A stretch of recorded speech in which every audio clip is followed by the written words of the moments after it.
मैं Swati Tandade, Shivdi cross road MPS से आज आपको हिंदी पढ़ाने वाली हूँ। सबसे पहले सबको नव वर्ष की हार्दिक शुभकामनाएं।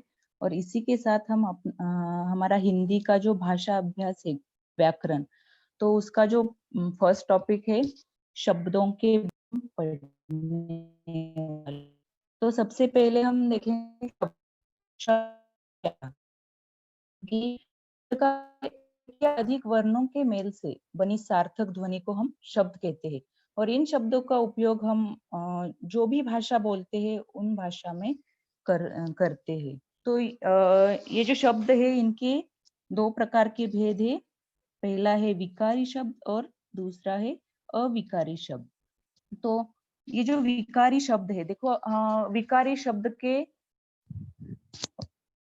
का मतलब है परिवर्तन। विकार मतलब परिवर्तन, कि जिन शब्दों के स्वरूप में लिंग, वचन, क्रिया और कारक के अनुसार परिवर्तन होता है, तो उन्हें विकारी शब्द कहा जाता है। और विकारी शब्दों को सव्य शब्द भी कहते हैं। विकारी शब्द में परिवर्तन होता है, ये बात हमें यहाँ पे ध्यान में रखनी है। और दूसरा जो प्रकार है वो है अविकारी शब्द। अविकारी शब्द मतलब जिनमें कोई भी परिवर्तन नहीं होता। परिवर्तन नहीं होता मतलब जिनका जो मूल रूप है, अविकारी शब्दों का जो मूल रूप है, उसमें लिंग, वचन, काल और कारक, वाक्य में इन सब में परिवर्तन हो जाएगा, फिर भी जो अविकारी शब्द हमने लिया है उसमें कोई भी परिवर्तन नहीं आता है। और अविकारी शब्दों को अव्यय भी कहते हैं। अभी विकारी शब्दों के भी चार प्रकार है और अविकारी शब्दों के भी चार प्रकार है। तो विकारी शब्द के हम कुछ उदाहरण देखेंगे। देखो हमने यहाँ पे उदाहरण में हम देखेंगे संज्ञा जो है लड़का। अभी लड़का ये शब्द जो है कि हम वाक्य बनाएंगे उसका, राजू लड़का है। यहाँ पे हमने संज्ञा ली है लड़का, लेकिन इसका हम दूसरा वाक्य बनाएंगे कि पूजा लड़की है। तो हमने दूसरा वाक्य बनाते समय लिंग परिवर्तन किया है। राजू पुल्लिंग लिया था, बाद में स्त्रीलिंग लिया, तो लड़का ये जो संज्ञा है उसमें परिवर्तन होके वो लड़की हो गया। मतलब यहाँ इस संज्ञा शब्द में परिवर्तन हुआ है। या फिर दूसरा है मैं, मुझे, अच्छा, अच्छी, अच्छे, चलना, चलता हूँ, चलता था, चलूंगा, चलेंगे। मतलब विकारी शब्द वो शब्द है कि जिनमें परिवर्तन होता है। और इन विकारी शब्दों में संज्ञा, सर्वनाम, विशेषण और क्रिया, ये चारों भेद आते हैं। और जो अविकारी शब्द है, अभी अविकारी शब्द में कोई भी परिवर्तन नहीं होगा। हम देखते हैं कि अविकारी शब्दों में परिवर्तन नहीं है, कि जो शब्द हमने लिया है उसके आप लिंग, वचन, कारक के अनुसार कैसे भी वाक्य बनाओ, लेकिन वहां पे परिवर्तन नहीं होगा। यहाँ पे आप उदाहरण देख सकते हो, लड़का प्रतिदिन आता है, लड़की प्रतिदिन आती है। अभी इस वाक्य में हमने लिंग परिवर्तन किया है, लेकिन जो शब्द है प्रतिदिन, क्रिया विशेषण अव्यय, उसमें कोई भी परिवर्तन नहीं हुआ है।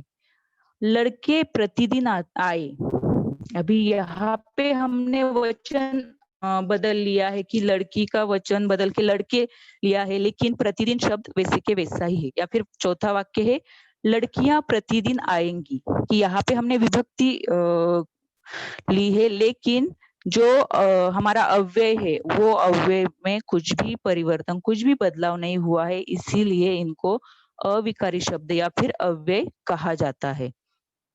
तो हमने देखा है विकारी शब्द के चार भेद है। उनमें से पहला भेद हम देखेंगे अभी कि संज्ञा। संज्ञा का क्या मतलब है कि जिस शब्द से किसी व्यक्ति, वस्तु, प्राणी, ज्ञान, गुण, भाव आदि के नाम का हमें ज्ञान होता है, उसे संज्ञा कहते हैं।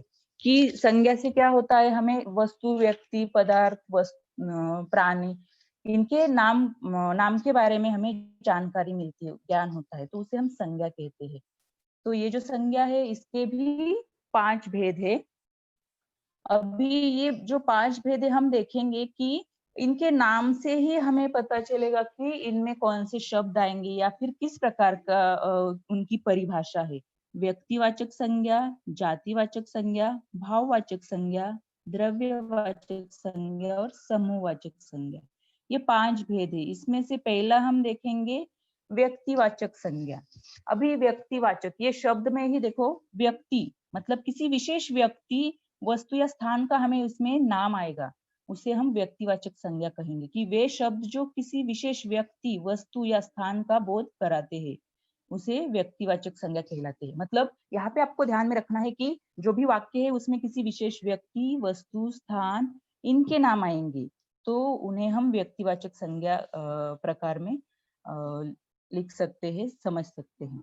तो इसके उदाहरण है, देखो, रहमान ने लक्ष्मी की पीठ पर डंडे बरसा दिए। तो अभी यहाँ पे जो रहमान और लक्ष्मी है, यहाँ पे नाम है, किसी व्यक्ति के नाम है, इसीलिए उनको व्यक्तिवाचक संज्ञा कहा गया है। या फिर दूसरा वाक्य है, सिरचन का मुंह लाल हो गया।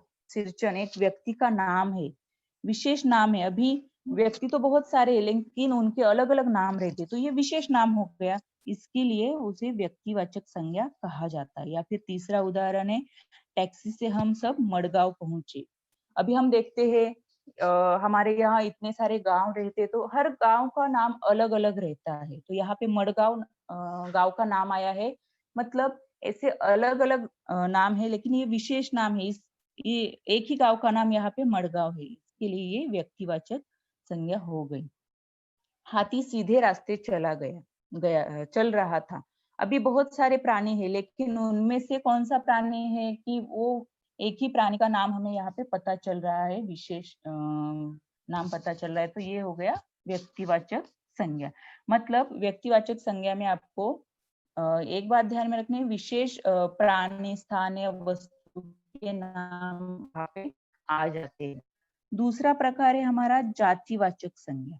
अभी देखो इसमें भी शब्द से ही पता चलता है कि जातिवाचक मतलब ऐसे संज्ञा के शब्द जिससे हमें किसी प्राणी, स्थल या वस्तु की पूरी जाति का बोध कराते हैं, उन्हें जातिवाचक संज्ञा कहते हैं। कि ऐसे शब्दों से हमें प्राणी, स्थान, वस्तु, इनके जाति का बोध होता है, वो किस प्रकार के हैं, मतलब देश या फिर साथी, विद्यालय, इस प्रकार मतलब हमें उनका ज्ञान होता है। जैसे मेरा विद्यालय घर के पास ही है। अभी ये विद्यालय मतलब इमारतें तो बहुत सारी रहती है लेकिन विद्यालय की इमारत या फिर विद्यालय, तो वो एक जाति हो गई। तो इस प्रकार जातिवाचक संज्ञा में किसी वस्तु, व्यक्ति, प्राणी की जाति का बोध होता है।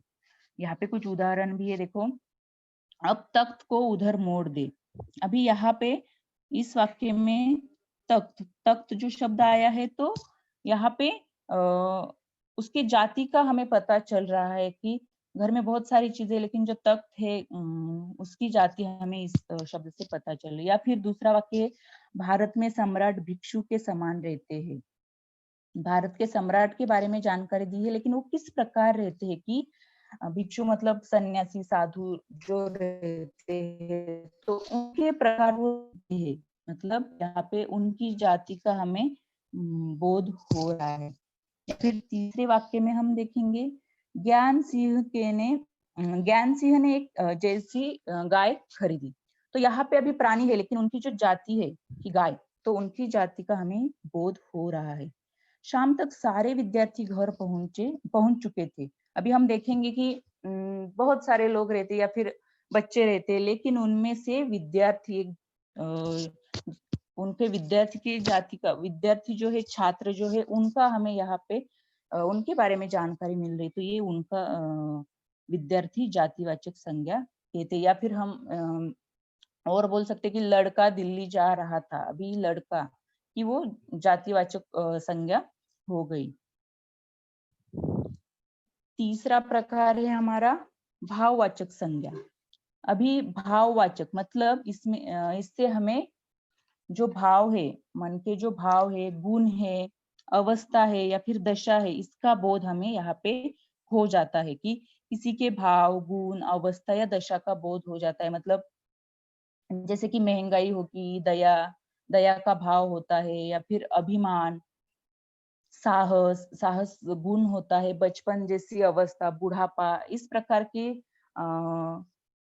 संज्ञा का हमें बोध होता है, उसे भाववाचक संज्ञा कहते हैं। यहाँ पे स्क्रीन पे आपको उदाहरण दिख रहे हैं। रहमान ने बेदर्दी से गाय को पीट डाला। तो रहमान ने गाय को पीटा है लेकिन कैसे पीटा है, किस प्रकार, तो उसका जो भाव है यहाँ पे हमें बेदर्दी इस शब्द से समझ में आ रहा है, तो वो भाववाचक संज्ञा हो गई। लेखक को ही फिक्र हुई कि हम हमदर्दी जताने आएंगे, लोग हमदर्दी जताने आएंगे, कि अभी लेखक को यहाँ पे फिक्र हो रही, लोग हमदर्दी जताने के लिए आएंगे कि लोगों के जो भाव है, किसी को कुछ समस्या रहेगी या फिर संकट आया होगा तो हम उसे हमदर्दी जताते हैं। तो ये जो भाव है यहाँ पे लेखक हमदर्दी शब्द से हमें पता चल रहे हैं। भारतीयों ने संपूर्ण विश्व में ज्ञान का आलोक फैलाया। अभी हमारे भारतीयों के बारे में हम यहाँ पे लिख रहे हैं कि उन्होंने संपूर्ण विश्व में ज्ञान का आलोक फैलाया, ज्ञान का उजाला फैलाया। तो यहाँ पे ये आलोक शब्द से हमें उसके भाव या फिर जो गुण है वो हमें पता चल रहे हैं, इसके लिए वो भाववाचक संज्ञा हो गई। बूढ़ी काकी खुशी से फूले न समाई। बूढ़ी काकी के मन के भाव, जो उनको खुशी हुई है, वो भाव यहाँ पे दर्शाए जा रहे हैं, तो वो हो गई भाववाचक संज्ञा। और भी हम वाक्य लिख सकते हैं कि उन्हें अपना बचपन याद आया। बचपन मतलब ये अवस्था हो गई कि उन्हें अपना बचपन याद आया है, तो बचपन भी भाववाचक संज्ञा हो गई। इस प्रकार भाववाचक संज्ञा के उदाहरण है, और हमें सिर्फ देखना है कि जो संज्ञा में भाव, गुण, अवस्था या दशा का बोध होता है, वो भाववाचक संज्ञा होती है। इसके बाद है चौथे नंबर पे है द्रव्यवाचक संज्ञा। अभी द्रव्य, द्रव्य मतलब कोई धातु या फिर पदार्थ। तो ऐसे संज्ञा के शब्द आते हैं इसमें कि किसी धातु, द्रव्य या पदार्थ के नाम हमें पता चलते हैं, उसी उनको ही द्रव्यवाचक संज्ञा कहा जाता है। द्रव्यवाचक संज्ञा में जो भी संज्ञा आती है उससे हमें धातु, द्रव्य या फिर पदार्थ का बोध होता है। वाक्य जो दिया गया है उसमें से घी, तेल, दूध, पानी, सोना, गेहूं, चारा, इस प्रकार अलग अलग शब्द आते हैं, लेकिन उन शब्दों से, उन संज्ञा से हमें किसी धातु, द्रव्य या पदार्थ का बोध होता है। जैसे यहाँ पे उदाहरण है, दाल में घी डालो। अभी इस वाक्य में घी, घी जो पदार्थ है उसकी हमें जानकारी यहाँ पे मिल रही है, इसके लिए घी शब्द जो है वो द्रव्यवाचक संज्ञा हो गए। या फिर लक्ष्मी ने 2 दिन से दूध नहीं दिया। इस वाक्य में दूध जो शब्द है वो हमें किसी द्रव्य पदार्थ का नाम है, तो वो द्रव्यवाचक संज्ञा में आता है। रहमान ने लोहे का दरवाजा बनाया। अभी देखो इस वाक्य में लोहा, लोहे का दरवाजा, लोहा ये धातु है, तो इसकी हमें जानकारी मिली है। लोहा ये द्रव्यवाचक संज्ञा में आ जाता है। और चौथा वाक्य है, सोना चांदी और भी महंगे होते जा रहे हैं, कि सोना चांदी ये जो धातु है इनके बारे में यहाँ पे हमें जानकारी मिली, और ये धातु के नाम इस वाक्य में आए हैं और इसी वजह से इनको द्रव्यवाचक संज्ञा कहा जा रहा है। या फिर हम और भी उदाहरण देख सकते हैं, वे कड़क कर बोले चांदी कहाँ है। अभी इस वाक्य में चांदी ये जो शब्द है ये आता है द्रव्यवाचक संज्ञा में। या फिर पानी हमारा जीवन है। अभी इस वाक्य में हम देखेंगे कि पानी, पानी जो द्रव्य है इसका नाम वाक्य में आया है, तो पानी हो गया द्रव्यवाचक संज्ञा। तो इस प्रकार चौथा प्रकार है द्रव्यवाचक संज्ञा। और संज्ञा का पांचवा जो प्रकार है, पांचवा जो भेद है वो है समूहवाचक संज्ञा। अभी समूहवाचक मतलब किसी समूह का हमें यहाँ पे ज्ञान हो रहा है। देखो जो संज्ञा शब्द किसी समूह या समुदाय का बोध कराते हैं, कि अभी हमारे आसपास बहुत सारे समूह हमें दिखाई देते हैं, लोगों का समूह रहता है, तो इस प्रकार के शब्दों का, समूह का, किसी के समूह का हमें जब बोध होता है तो वो संज्ञा रहती है समूहवाचक संज्ञा। बहुत ज्यादा लोग तो साथ में समूह में आ गए तो उनकी भीड़ हो गई, या फिर प्राणियों का झुंड रहता है, तो इस प्रकार उनका समूह के, उस संज्ञा शब्द से हमें समूह का ज्ञान हो रहा है, इसके लिए हम उन शब्दों को समूहवाचक संज्ञा कहते हैं। तो यहाँ पे समूहवाचक संज्ञा के हम कुछ उदाहरण देखेंगे। भारतीय सेना ने चीनियों के छक्के छुड़ा दिए। कि अभी यहाँ पे हमारी जो भारतीय सेना है, वहां पे सैनिकों का जो समूह है, भारतीय सैनिक हमारे जो लड़ रहे हैं उनके बारे में बताया, लेकिन सेना सेना शब्द से हमें उनके समूह का बोध होता है या फिर समुदाय का बोध होता है कि एक से ज्यादा व्यक्ति वहां पे आए हैं, उनका समुदाय बना है और इसी वजह से ये समूहवाचक संज्ञा हो गई। सैनिकों की टुकड़ी आगे बढ़ी, ये जो वाक्य है यहाँ पे टुकड़ी, ये जो शब्द है, तो बहुत सारे सैनिक अभी लड़ने के लिए जाते हैं, तो उनका जो समुदाय होता है, समूह होता है, वो लड़ने के लिए जा रहा है। तो टुकड़ी ये जो शब्द है, इससे भी हमें समुदाय का बोध हो रहा है। भारतीय संघ कल इंग्लैंड में दाखिल हुआ। अभी जो खिलाड़ी रहते खेलते हैं, तो उनका जो समूह है कि एक से ज्यादा खिलाड़ी वहां पे आ गए, तो वो उनका संघ बन जाता है। तो वो संघ जो है वो दाखिल हुआ है, मतलब इस वाक्य में संघ शब्द आया है। संघ शब्द से हमें जानकारी मिलती है कि उसमें बहुत सारे खिलाड़ी रहेंगे, तो ये समूह की हमें जानकारी मिल रही है, इसके लिए संघ शब्द भी समूहवाचक संज्ञा में आता है। बकरियों का झुंड उछल कूद मचा रहा था।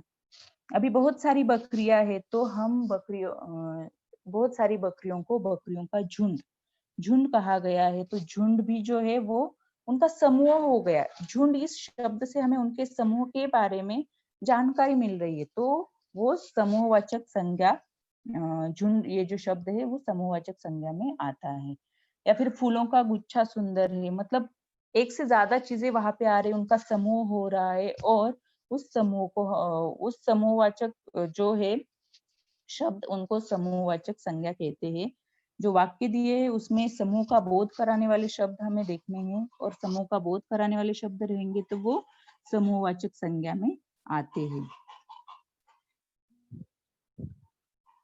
तो इस प्रकार हमने संज्ञा के भेद, जो 5 भेद है, व्यक्तिवाचक संज्ञा, जातिवाचक संज्ञा, भाववाचक संज्ञा, द्रव्यवाचक संज्ञा और समूहवाचक संज्ञा, ये 5 भेद हमने यहाँ पे अभी देखे हैं। उसके बाद विकारी शब्द का दूसरा प्रकार है सर्वनाम। अभी सर्वनाम, सर्वनाम की व्याख्या हमें, परिभाषा हमें पहले देखनी पड़ेगी कि सर्वनाम का मतलब क्या है। कि संज्ञा तो हमने देखा कि किसी वस्तु व्यक्ति का जो नाम आता है तो उसे हम संज्ञा कहते हैं, लेकिन सर्वनाम जो है संज्ञा के स्थान पर प्रयोग किए जाने वाले शब्द को सर्वनाम कहलाते हैं। कि जो वाक्य में संज्ञा आती है उसके स्थान पर, उसकी जगह पे जो दूसरा शब्द हम इस्तेमाल करते हैं, तो प्रयोग करते हैं, उसे सर्वनाम कहा जाता है। यहाँ पे कुछ उदाहरण भी है, जैसे कि मैं, हम, तू, तुम, वह, यह, आप, कोई, कौन, कौन इत्यादि। तो ये सब सर्वनाम के उदाहरण है। कि किसी वाक्य में एक उदाहरण है, सपोज राजकुमार घर लौटा है। अभी यहाँ पे संज्ञा है राजकुमार, लेकिन हमें सर्वनाम का उपयोग करना है, तो वह घर लौटा है, मतलब वह हो गया सर्वनाम, कि हमने संज्ञा के स्थान पर उस शब्द का प्रयोग किया है। तो इसमें ये सब शब्द आ जाते हैं।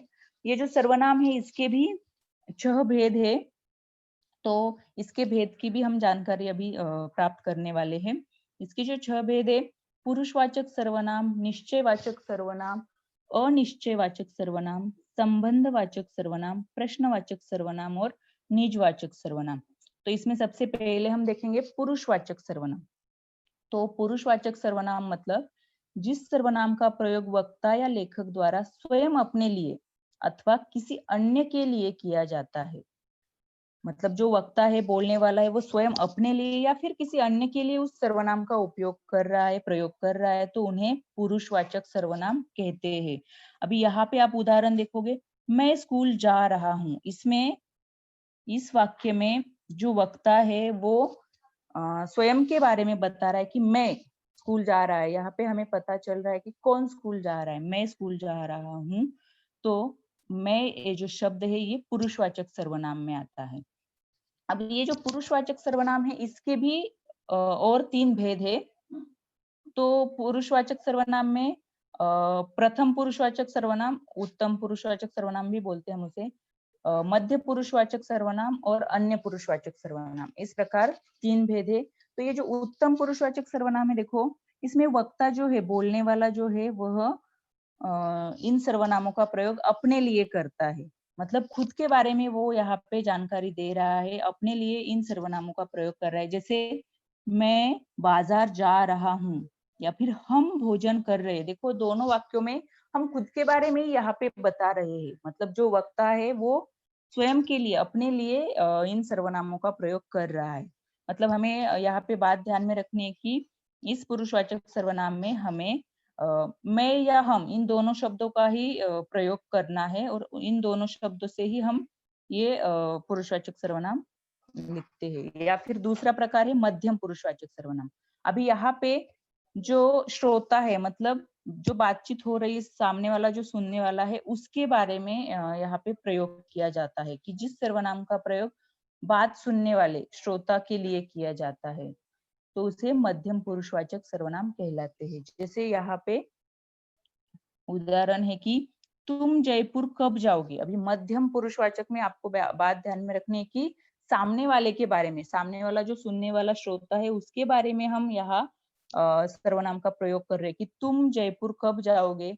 मतलब यहाँ पे मध्यम पुरुषवाचक सर्वनाम में आपको एक ही बात ध्यान में रखनी है कि तुम शब्द का मुख्यतः प्रयोग किया जाता है कि सामने वाले के लिए हम बोल रहे, बातचीत कर रहे, तो उसके ही बारे में बात कर रहे हैं। तो मध्यम पुरुषवाचक सर्वनाम में श्रोता, सुनने वाला जो व्यक्ति है, श्रोता के लिए बात की जाती है। उसमें तू, तुम, तुमसे, आप, इस प्रकार के शब्द हम यहाँ पे प्रयोग कर सकते हैं।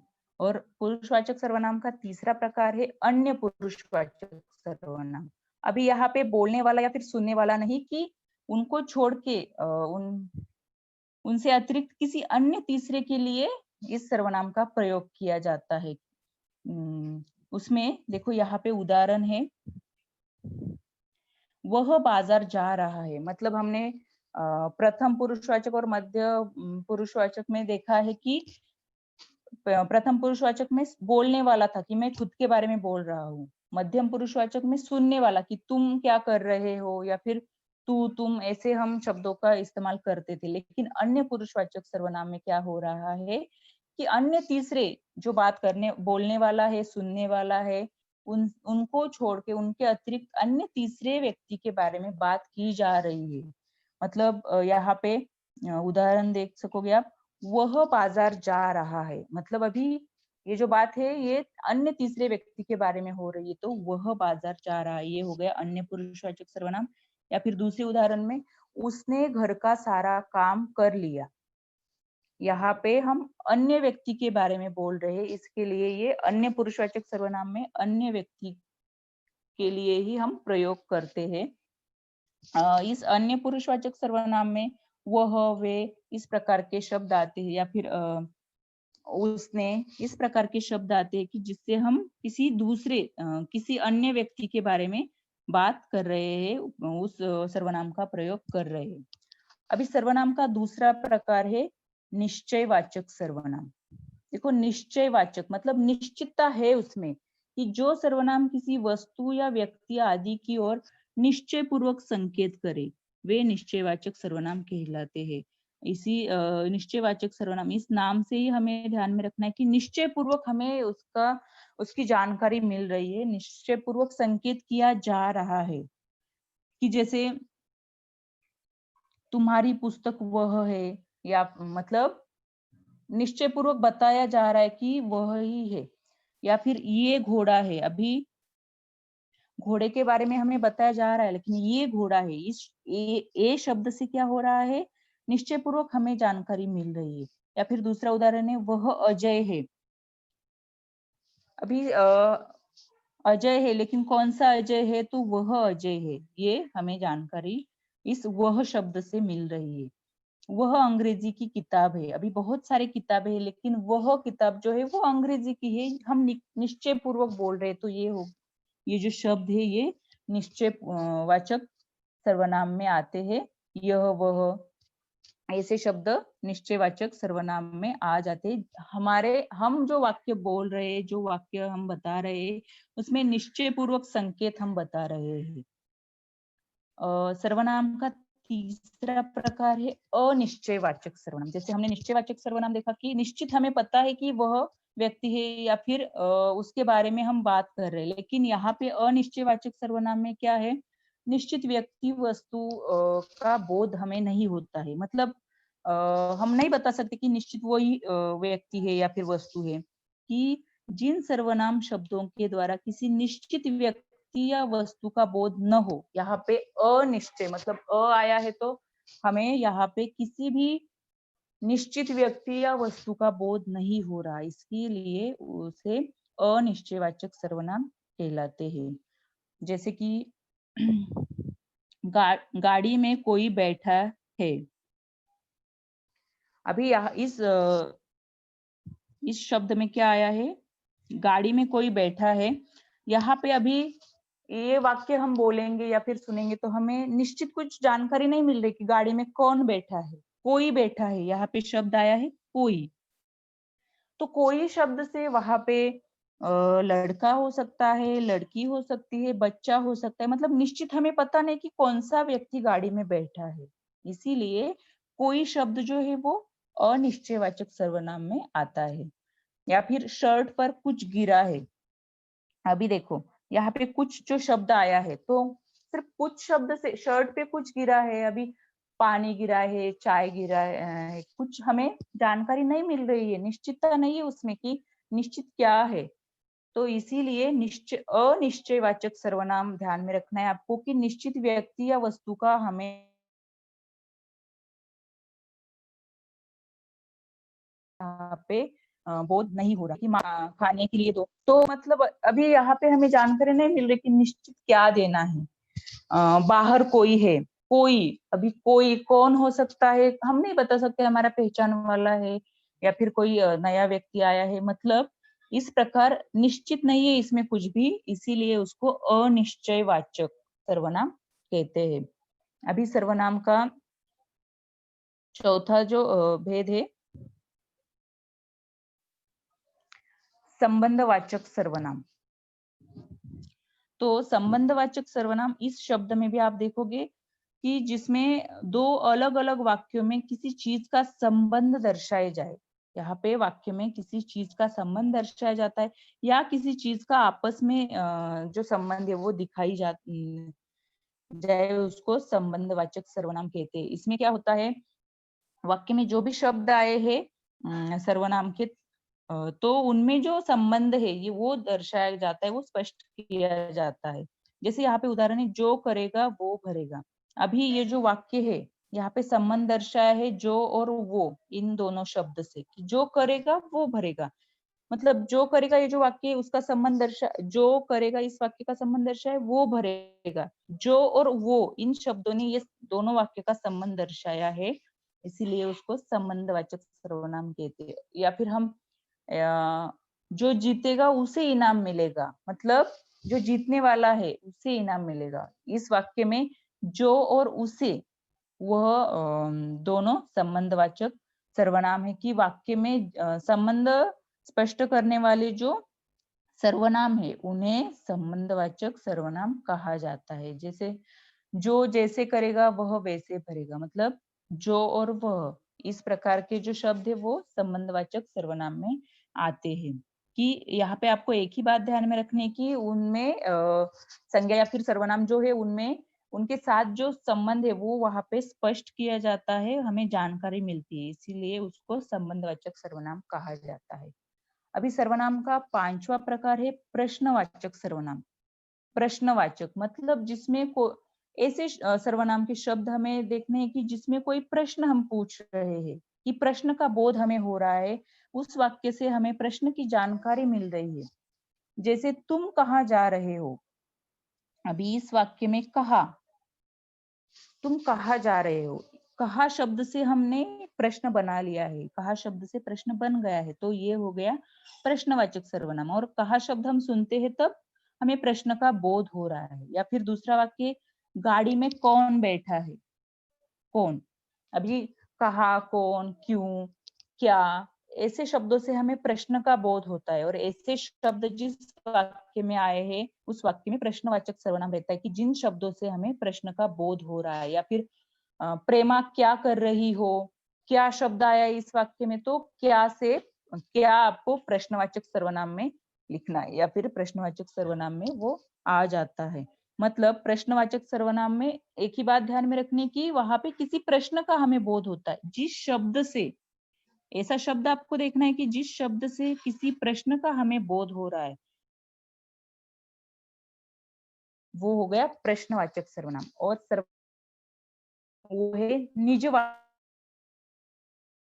सर्वनाम में क्या आता है कि ये जो निजवाचक सर्वनाम के शब्द है वो अपनेपन का बोध कराते हैं, कि इसमें जहाँ स्वयं के लिए, आप, अपना अथवा अपने आप शब्द का प्रयोग हो, वहां निजवाचक सर्वनाम होता है। कि निजवाचक सर्वनाम में सबसे ज्यादा महत्वपूर्ण बात ये है कि आप या फिर स्वयं, स्वयं के लिए यहाँ पे, या फिर आप, अपने, अपना, इस प्रकार के शब्दों का प्रयोग होता है, तो उनको निजवाचक सर्वनाम कहते हैं। जैसे वह अपने आप आ जाएगा। अभी इस वाक्य में देखो, अपने आप मतलब इस शब्द से हमें निजवाचक सर्वनाम पता चलता है कि वो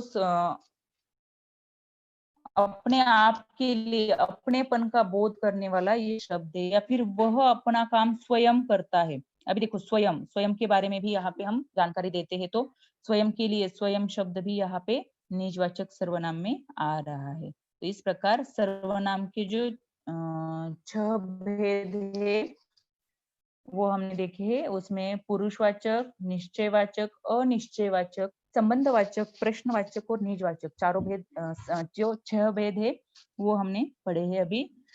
उसके बाद विकारी शब्द का जो तीसरा प्रकार है हमारा, विशेषण। विशेषण के बारे में अभी हम जानकारी देखेंगे। तो विशेषण की परिभाषा क्या है? अभी हमने संज्ञा, सर्वनाम, उनकी परिभाषा, उनके भेद देखे। अभी विशेषण की परिभाषा क्या है कि जो शब्द संज्ञा और सर्वनाम की विशेषता बताते हैं।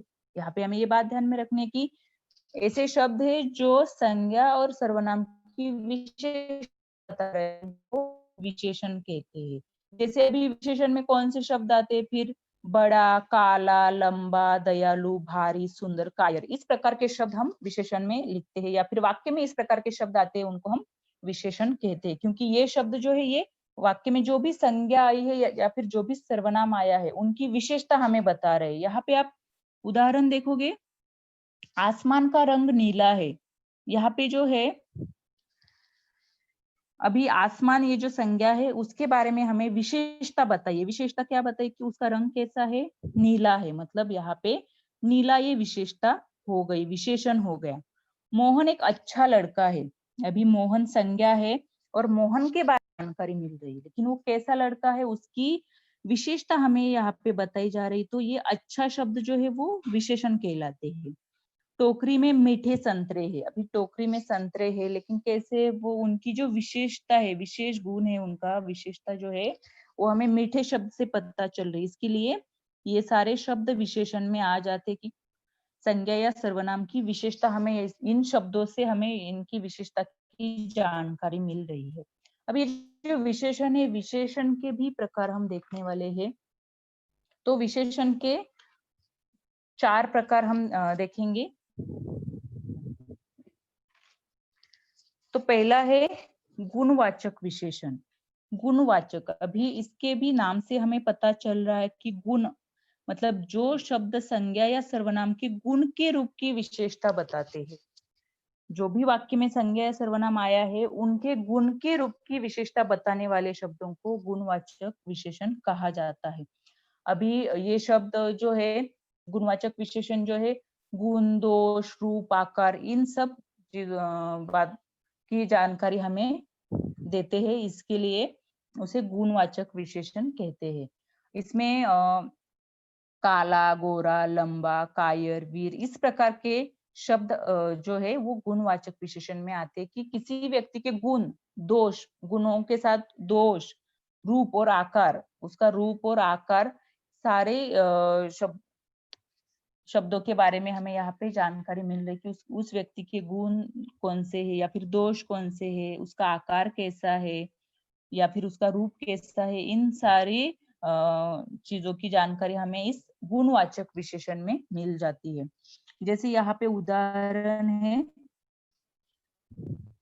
वह कालिदास विद्वान व्यक्ति थे। अभी कालिदास जो व्यक्ति है उनके गुण के बारे में हमें यहाँ जानकारी मिली कि वो कैसे व्यक्ति थे, विद्वान ज्ञानी व्यक्ति थे। मतलब विद्वान यह शब्द हो गया गुणवाचक विशेषण। वह लंबा पेड़ है, अभी पेड़ का आकार हमें यहाँ बताया है, देखो कि वह पेड़ है लेकिन कैसा है, उसकी उसके आकार की विशेषता हमें पता चल रही है कि उसके रूप की विशेषता, वह लंबा पेड़ है। या फिर तीसरा वाक्य, उसने सफेद कमीज पहनी है, उसका जो रूप है, उसका जो रंग है, उसके बारे में हमें जानकारी मिली। उसने कमीज पहनी लेकिन कैसी, सफेद कमीज पहनी। तो विद्वान, लंबा और सफेद, ये तीनों शब्द गुणवाचक विशेषण में आते हैं। गुणवाचक विशेषण में गुण, दोष, रूप और आकार, इनका हमें बोध होता है, और ऐसे शब्द हमें जो वाक्य में आए हैं वो गुणवाचक विशेषण कहलाते हैं। विशेषण का दूसरा भेद है संख्यावाचक विशेषण। देखो, संख्या मतलब नंबर, तो संख्या की जानकारी हमें यहाँ पे मिल रही है कि जो भी वाक्य हमें दिया है या फिर जो भी वाक्य हम बोल रहे हैं उसकी संख्या की विशेषता का बोध होता है, कि संख्या की विशेषता का बोध कराने वाले शब्दों को संख्यावाचक विशेषण कहते हैं। जो शब्द वाक्य में जो शब्द आए हैं जिससे हमें संख्या का बोध होता है, संख्या की जानकारी मिलती है, उनको संख्यावाचक विशेषण कहते हैं। अभी जो उदाहरण है उनमें से आप ढूंढ सकते हो कि संख्यावाचक विशेषण मतलब संख्या का बोध होने वाले विशेषण है, संख्या का बोध होने वाले शब्द हमें यहाँ पे ढूंढने हैं। जैसे 2 कौवे, या फिर 3 बरस पहले हम यहाँ पे आए थे। इस प्रकार के विशेषण संख्यावाचक विशेषण में आते हैं। यहाँ पे उदाहरण है, 5 विद्यार्थी दौड़ते हैं, तो यहाँ संख्या का बोध करने वाला शब्द है 5। कितने विद्यार्थी है? 5 विद्यार्थी है, तो संख्या का बोध हो रहा है इस शब्द से, इसीलिए इसके लिए इसे संख्यावाचक विशेषण कहलाता है। या फिर दूसरा है, 7 घोड़े घास चर रहे हैं, मतलब कितने घोड़े हैं उनकी संख्या का बोध हमें यहाँ पे हो रहा है। वो 7 है तो 7 शब्द संख्यावाचक विशेषण में आ गया। या फिर लक्ष्मी ने 2 दिन से दूध नहीं दिया, यहाँ पे कितने दिन है? 2 दिन है, मतलब जिन विषय वाक्यों में संख्या की विशेषता दर्शाने वाले जो शब्द आते हैं उन शब्दों को संख्यावाचक विशेषण कहा जाता है। विशेषण का तीसरा प्रकार है परिमाणवाचक विशेषण।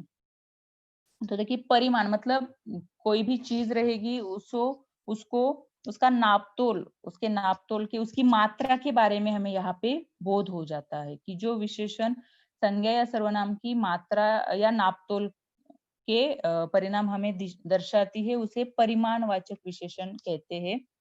तो परिमाण मतलब यहाँ पे नापतोल या फिर मात्रा, ये शब्द आपको ध्यान में रखने हैं कि परिमाणवाचक विशेषण में क्या ज्यादा इम्पोर्टेंट है कि किसी वस्तु या पदार्थ का नापतोल किया जाता है या फिर उसकी मात्रा के बारे में बोध होता है, वैसे विशेषण परिमाणवाचक विशेषण आते हैं। जैसे यहाँ पे शब्द है, शेर भर दूध, तोला भर सोना। अभी सोना हमें, सोने का हमें नापतोल करना है तो तोले में हम करते हैं। या फिर पानी, पानी थोड़ा सा, मुझे थोड़ा सा पानी दे दो, तो थोड़ा शब्द जो है वो आ गया परिमाणवाचक विशेषण में। और घी लाओ, और शब्द मतलब और चाहिए, उसमें हमें मात्रा, उसकी मात्रा हमें पता चल रही। या फिर डिब्बे में 1 किलो दाल है, मतलब अभी डिब्बे में कितनी दाल है, इसका जो परिमाण है ये हमें 1 किलो, ये 1 किलो से पता चल रहा है। या फिर बाजार से 2 मीटर कपड़ा लाओ, अभी कपड़ा कितना लाना है, उसका जो नापतोल है ये 2 मीटर, इस शब्द से हमें पता चल रहा है। तो ऐसे जो विशेषण है उनको परिमाणवाचक विशेषण कहा जाता है। यहाँ पे आपको एक बात ध्यान में रखने की, परिमाणवाचक विशेषण में मात्रा या नापतोल, ये बातें ज्यादा महत्वपूर्ण है। और विशेषण का चौथा प्रकार है सार्वनामिक विशेषण, उसे संकेतवाचक विशेषण भी कहा जाता है। तो ये जो सार्वनामिक विशेषण है, इसमें आपको एक बात मैं बता रही हूँ कि इसमें आपको ध्यान में रखना है, जो भी वाक्य हमें दिए हैं उसमें हमें सार्वनामिक विशेषण कैसे पहचानना है। तो सार्वनामिक विशेषण जो है वो ऐसे सर्वनाम है जो संज्ञा के पहले आते हैं, मतलब ऐसा वाक्य में संज्ञा जो आई है उसके पहले आने वाले विशेषण को सार्वनामिक विशेषण कहा जाता है। तो जो सर्वनाम संज्ञा अथवा सर्वनाम की विशेषता की ओर संकेत करते हैं उन्हें सार्वनामिक विशेषण कहते हैं। कि जो सर्वनाम यहाँ पे सार्वनामिक विशेषण मतलब सर्वनाम आता है, यहाँ पे इस विशेषण में सर्वनाम आता है, तो जिस सर्वनाम से हमें संज्ञा अथवा सर्वनाम की विशेषता की ओर संकेत मिलता है, विशेषता की जानकारी मिलती है, उनको सार्वनामिक विशेषण कहते हैं। सार्वनामिक विशेषण पहचानते समय आपको एक बात ध्यान में रखने की, ये जो सार्वनामिक विशेषण है वो सर्वनाम संज्ञा के पहले लगते हैं। मतलब अभी देखो, आप यहाँ पे वाक्य देखोगे, यह लड़का तेज भागता है, इसमें लड़का यह संज्ञा है, लेकिन यहाँ पे जो सार्वनामिक विशेषण लगा है यह जो शब्द है ये सार्वनामिक विशेषण है, क्योंकि ये लड़का इस संज्ञा से पहले भी आया है और हमें इस संज्ञा या सर्वनाम की विशेषता की ओर संकेत भी दे रहा है। तो इस वाक्य में यह सार्वनामिक विशेषण है। इस कबूतर को पिंजरे में से निकालो, यहाँ पे इस ये जो शब्द आया है ये भी सार्वनामिक विशेषण में आएगा। उस मटके में पानी भरो, उस, अभी देखो मटका ये जो है ये संज्ञा है और उस संज्ञा के पहले आया है ये विशेषण, तो वो हो गया सार्वनामिक विशेषण। अभी उस ये शब्द तो सर्वनाम है, लेकिन संज्ञा से पहले आने वाला सर्वनाम वो सार्वनामिक विशेषण होता है। यहाँ पे आपको एक बात ध्यान में रखनी है कि सार्वनामिक विशेषण और सर्वनाम आप देखोगे तो वो दोनों समान ही लग रहे, तो सिर्फ ये बात ध्यान में रखनी है कि संज्ञा के पहले वो आ रहे तो वो जो सर्वनाम आ रहे वो सार्वनामिक विशेषण हो जाएंगे। तो इस प्रकार विशेषण का जो चौथा भेद है सार्वनामिक विशेषण, ये हमने देखा है कि विशेषण के भी चार भेद हमने यहाँ पे देखे, गुणवाचक, संख्यावाचक, परिमाणवाचक और सार्वनामिक विशेषण। और विकारी शब्द का जो चौथा और अंतिम प्रकार है वो है क्रिया। क्रिया, अभी देखो क्रिया शब्द का क्या अर्थ है कि जिस शब्द से किसी कार्य के करने का या होने का बोध होता है। मतलब हम जो भी कार्य कर रहे हैं उसके होने का या फिर करने का बोध हमें इस क्रिया शब्द से होता है। और क्रिया शब्द से ही हमारा जो वाक्य है, हमारा वाक्य पूरा होता है, या फिर हमारा जो कार्य है उससे हम बता सकते हैं। ये जो क्रिया है कि बहुत सारी क्रियाएं रहती है, खेलने की क्रिया रहेगी, चलना, पढ़ना, लिखना। तो ये जो क्रियाएं हैं, क्रिया के भी दो भेद है। तो क्रिया के कौन से भेद है? अकर्मक क्रिया और सकर्मक क्रिया। अभी इन भेदों के बारे में हमें जानकारी प्राप्त करनी है कि अकर्मक क्रिया, आप शब्द देखोगे अकर्मक, अकर्मक क्रिया। अभी मतलब नहीं और कर्म मतलब जिस क्रिया पे कर्म का कुछ प्रभाव नहीं रहता, वो क्रिया सिर्फ कर्ता तक ही सीमित रहती है। तो ऐसी क्रिया को अकर्मक कहा जाता है जिस क्रिया का प्रभाव उसके कर्ता तक ही सीमित रहता है, कर्म पर उस क्रिया का कुछ भी प्रभाव नहीं होता है। कर्म पर प्रभाव न होने वाली ये अकर्मक क्रिया कहलाती है। उसका जो प्रभाव है वो सिर्फ कर्ता तक सीमित रहता है। अकर्मक क्रिया में कर्ता तक प्रभाव सीमित रहता है। ये बात आपको ध्यान में रखनी है कि यहाँ पे उदाहरण है, मानू दुखी स्वर में बोली। अभी मानू बोल रही है लेकिन दुखी स्वर में बोली, वहां यहाँ पे उसने बोलने की क्रिया की है। ये दोनों शब्द आप देखोगे, मानू जो करता है तो क्रिया है बोली, तो क्रिया का जो प्रभाव है वो कर्ता पे ज्यादा है, मानू पे, मतलब मानू बोली या मानू हम कर्ता हम बदल देंगे तो वो क्रिया का प्रभाव भी उस कर्ता का प्रभाव क्रिया पे हो जाएगा। मतलब अकर्मक क्रिया में हमें ध्यान में रखना है कि उस क्रिया का जो प्रभाव है वो कर्ता तक ही सीमित रह जाता है। या फिर दूसरा वाक्य, सिरचन का मुंह लाल हो गया और सिरचन, देखो क्या हुआ है यहाँ पे कि सिरचन का मुंह लाल हो गया। तो ये जो क्रिया है, हो गया, हो जाने की जो क्रिया है उसका प्रभाव कर्ता पे ही हो रहा है। मैंने अपने आप को बिस्तर पर पाया, पाया ये जो क्रिया है ये अकर्मक क्रिया यहाँ पे हो गई, क्योंकि इसका प्रभाव जो करता है उस पे ही, उस तक ही सीमित हो रहा है। यहाँ पे कर्म पे उसका प्रभाव नहीं होता है।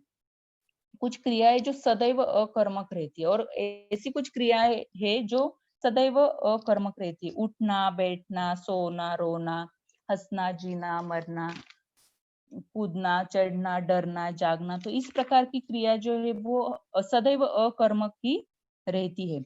और ये जो अकर्मक क्रिया है, और एक वाक्य बताती हूँ मैं, बच्चा सोता है, अभी सोने की क्रिया हो रही, बच्चा हो गया संज्ञा, और सोता है क्रिया, मतलब कर्ता और क्रिया। तो इस प्रकार क्रिया का प्रभाव सिर्फ कर्ता पे सीमित रह रहा है। पक्षी आकाश में उड़ते हैं, उड़ने की क्रिया हो रही है, उड़ते हैं, और उसका जो प्रभाव है पक्षी, ये जो संज्ञा है कर्ता है, वहां पे ही वो सीमित हो रहा है। दूसरा प्रकार है अकर्मक क्रिया, सॉरी सकर्मक क्रिया। तो सकर्मक क्रिया, देखो सकर्मक, स मतलब साथ, कर्म के साथ होने वाली क्रिया। तो ये बात आपको ध्यान रखनी, अकर्मक मतलब कर्म के साथ नहीं, कर्म पे प्रभाव नहीं, और सकर्मक मतलब स मतलब साथ, कर्म के साथ रहने वाली क्रिया, जिस क्रिया का प्रभाव उसके कर्म पर पड़ता है उसे सकर्मक क्रिया कहते हैं। कि जो क्रिया हम वाक्य में लिख रहे या फिर पढ़ रहे, कि उस क्रिया का प्रभाव कर्म, वाक्य में जो कर्म आया है उस पे पड़ रहा है, तो उसे सकर्मक क्रिया कहा जाता है। उसके भी उदाहरण है, काकी उठो मैंने पुड़िया लाई हूँ। तो लाई हूँ ये जो क्रिया है उसका प्रभाव पुड़िया इस कर्म पे यहाँ पे पड़ रहा है। दृश्य देखने को मिला, कौन सा दृश्य, दृश्य देखने को मिला, तो इसका भी प्रभाव कर्म पर ही पड़ता है। या फिर खरीदा, ये भी सकर्मक क्रिया है। तो इस प्रकार हमने आज ये क्रिया के दो भेद, सकर्मक और अकर्मक क्रिया, ये देखे। और आज हमने विकारी शब्द और उनके जो भेद है, 4 भेद थे, संज्ञा, सर्वनाम, विशेषण और क्रिया, और उनके भी भेद हमने देखे हैं।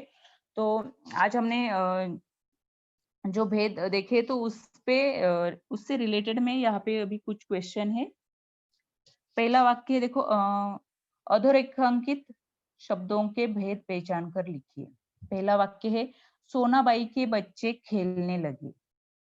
तो इसमें अधोरेखांकित शब्द किया है सोनाबाई। तो सोनाबाई, ये शब्दों का कौन सा भेद आएगा? सोनाबाई, ये कौन सा भेद आएगा?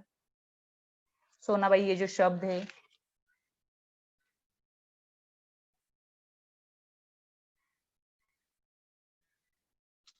आप में से कोई बता सकता है सोनाबाई ये शब्द का कौन सा भेद है? अनम्यूट करके बताइए आप।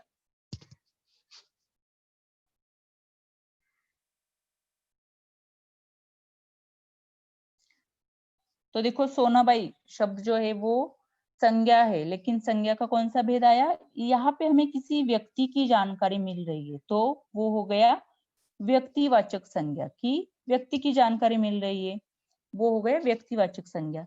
दूसरा उदाहरण है, विषमता दूर करने के लिए प्रभावशाली उपाय करना चाहिए। मतलब इस वाक्य में देखो, प्रभावशाली इस शब्द को अधोरेखांकित किया है। तो प्रभावशाली ये विशेषण है, लेकिन विशेषण में भी यहाँ पे हमें गुण पता चल रहा है, तो गुणवाचक विशेषण में प्रभावशाली ये शब्द आएगा। तीसरा वाक्य, तुम अब दौड़ना बंद करो। अभी देखो, तुम ये जो शब्द है, तुम ये सर्वनाम है, लेकिन सर्वनाम का कौन सा प्रकार आएगा? अभी हम यहाँ पे किसी दूसरे व्यक्ति के, श्रोता के बारे में बोल रहे, तो ये मध्यम पुरुषवाचक सर्वनाम, तुम शब्द सर्वनाम है, और उसमें भी मध्यम पुरुषवाचक सर्वनाम में आता है। या फिर वह कल आएगा। आएगा, आएगा ये जो शब्द है अधोरेखांकित किया हुआ, तो आएगा ये शब्द यहाँ पे वाक्य में क्रिया का काम कर रहा है, मतलब ये क्रिया है। यह शोर कौन मचा रहा है? इस वाक्य में कौन, अभी कौन शब्द से हमें प्रश्न का बोध हो रहा है कि यह शोर कौन मचा रहा है, हमें यहाँ पे प्रश्न का बोध हो रहा है, तो कौन शब्द आएगा? प्रश्नवाचक सर्वनाम में। ओके, वे कीमती शाल दुशाले ओढ़ते हैं। वे, अभी वे मतलब अन्य किसी तीसरे व्यक्ति की हमें यहाँ पे जानकारी मिल रही है, तो वे जो सर्वनाम है वो आएगा अन्य पुरुषवाचक सर्वनाम में, मतलब किसी तीसरे अन्य व्यक्ति के बारे में हम यहाँ पे बोल रहे हैं। एक नौकर ने बताया, बताया, यहाँ पे बताने की क्रिया हो रही है, मतलब ये क्रिया में आएगा। 7 पैसे मिले थे। 7 7 से हमें संख्या का बोध हो रहा है, संख्या की जानकारी मिल रही है, और ये विशेषण है, 7 ये विशेषण है, और उसमें भी हमें संख्या की जानकारी मिल रही है, तो 7 ये हो गया संख्या वाचक विशेषण। तो इस प्रकार आज हमने विकारी शब्द और उसके जो भेद है इनके बारे में जानकारी प्राप्त की है। किसी को कुछ क्वेश्चंस है, डाउट है तो आप पूछ सकते हो।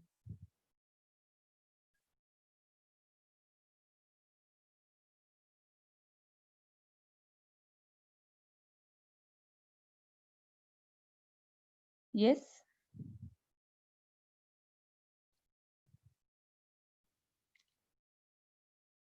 रेज हैंड किसने किया था अभी? किसी को कुछ डाउट है तो आप पूछ सकते हो।